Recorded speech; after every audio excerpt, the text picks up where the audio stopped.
what's up everyone, this is Margin446 today with a toy comparison for you guys. Today's toy comparison we're taking a look at the Maniac Series 4 Mcfarlane toys, the T-800 and the Neca Terminator Series 3? Yes, I think it was Yes, it was Series 3, I'm sorry. We're having a look at the Steel Mail T-800. Yes, I'm sorry guys, it's been a while for a toy comparison, and I didn't post a toy comparison video for a very long time, but I will do it today, of course, on these two figures right here. On a Mcfarlane figure and on a figure made by Neca. Again, it's Mcfarlane against Neca, so let's start. Let's have a look at the Mcfarlane version first. So here we have the Mcfarlane T-800 from Maniac's Series 4. Gotta say, this is a very old figure. This figure has made around, I think it's underneath right here. Here we go. It's 2001. So 11 years ago, this figure came out in the toy shelves. That's a long time. I was actually 4? No, I was 5. I'm sorry. I was 5 on that age. On the time, sorry. I was 5 years old. Wow, brings back old memories. 5 years. Yeah. But get away the topic here. Let's talk about the Mcfarlane T-800. It's not a bad figure.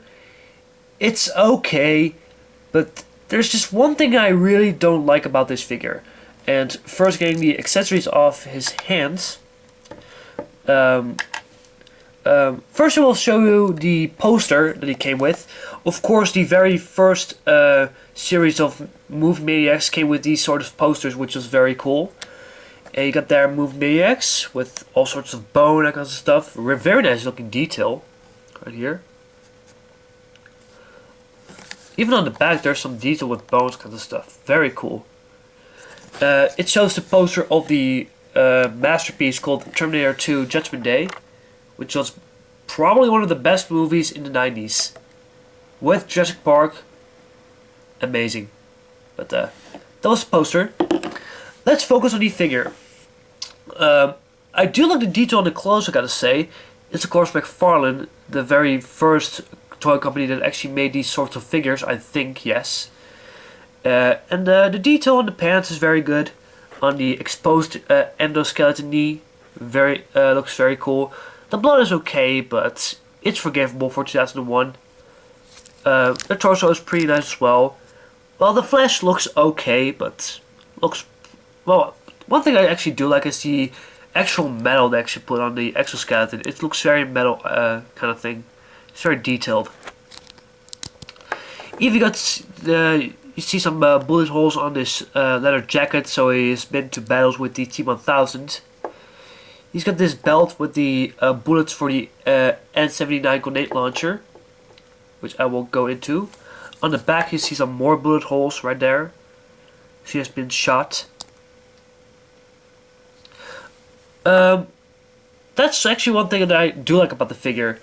The thing I'm kind of really disappointed about is his face. Well, you see on this kind of angle, but if you turn it, yeah. Well, actually, this part doesn't look so bad, but then you come to this part, and you really see, and you really think like, what? If you look really, very closely and very intentional into the movie, you never see Schwarzenegger, the T-800, like this. Well, you actually see this, but not this. And the reason why is Mcfarlane could not, resemble Arnold Schwarzenegger's face, and they started to put in this damage and endoskeleton, details on this face. They didn't get the nose right and kinds of stuff, the mouth, this part of his eye. This part so far is pretty good, but no, this part, no.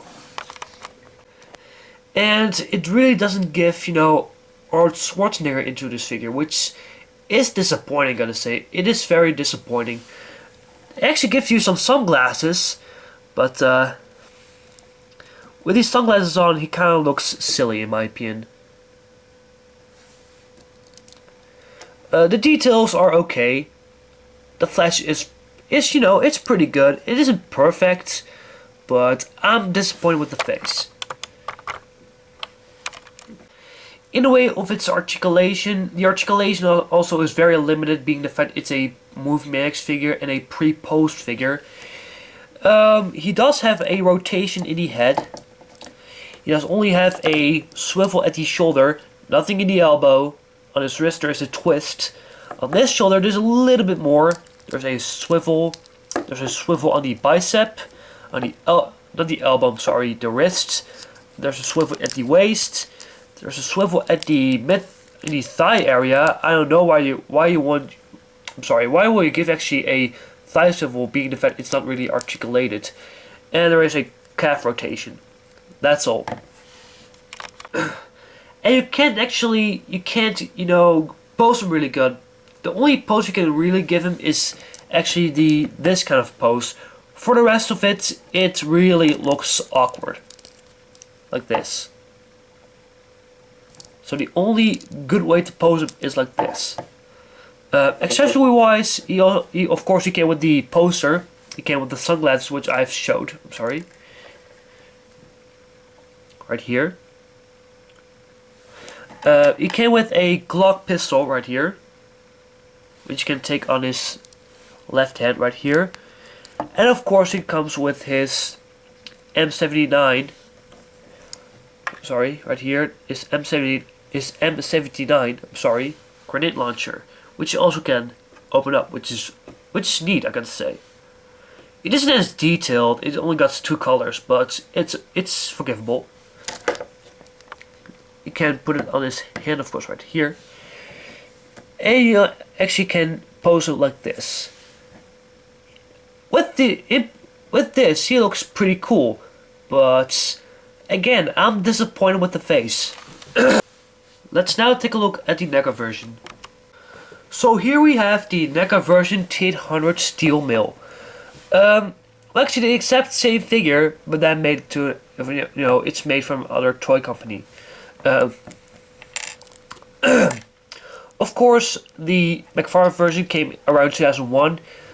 This is 9 years later. This figure came out in July 2010, and this is such a night and day comparison to the original one.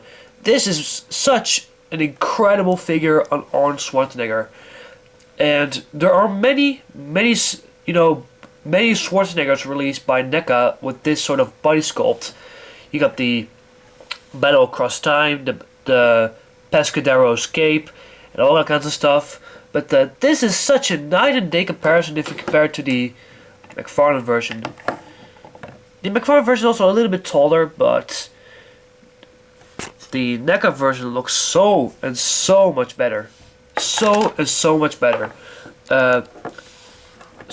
And really, he doesn't really stand up for me this time. But his face is such a night and day comparison again.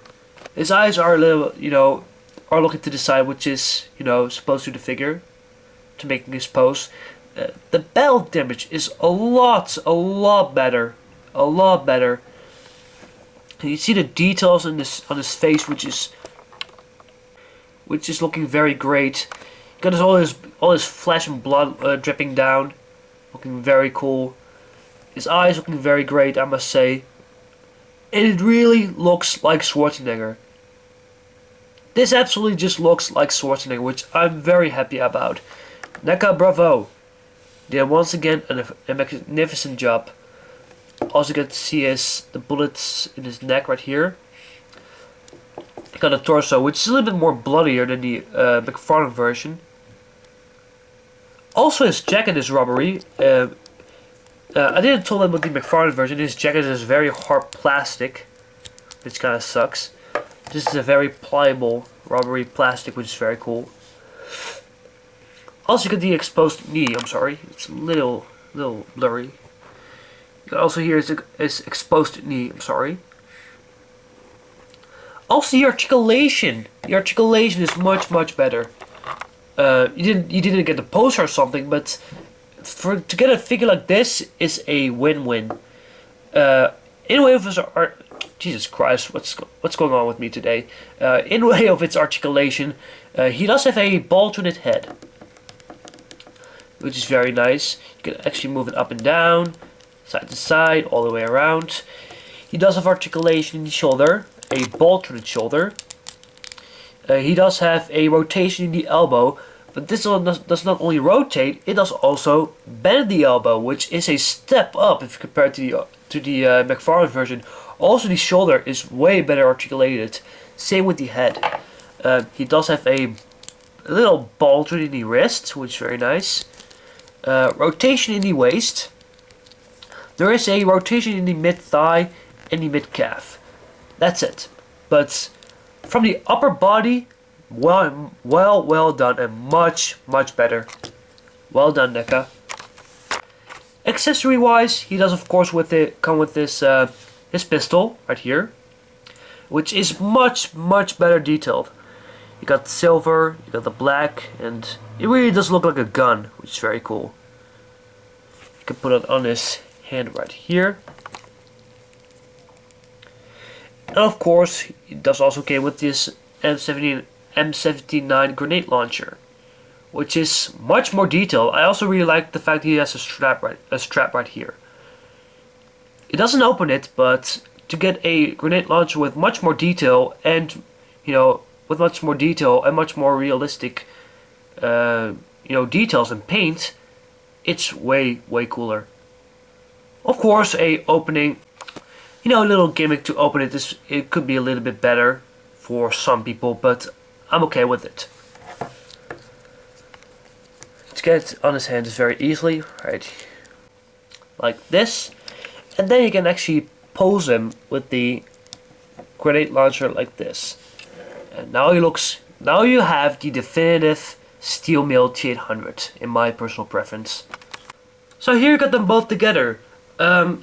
Two figures made by different companies. This is of course a very old figure back in 2001. I like the details on his body, his clothes, that kinds of stuff. The part I'm really disappointed with is his face. I mean, come on, seriously. And lack of articulation is also a bit of a bummer. Neca, on the other hand, they made a magnificent face sculpt. They did a really good job with the articulation, especially around the elbows, which I really like, and the accessories, which is very cool. So I give the credit to buy this one. And by the way, this one is much easier to get than this one. If you find this one on eBay or kinds of stuff, it might have been cheap, but it's also very expensive. This one is way cheaper and way better in my opinion. But that concludes my toy comparison on the Mcfarlane Toys Move Maniac Series 4 T-800 and the Neca Terminator Series 3 Steel Mill T-800. Hope you guys enjoyed it. Much more reviews and videos coming up, and I'll see you guys next time with another review. Later!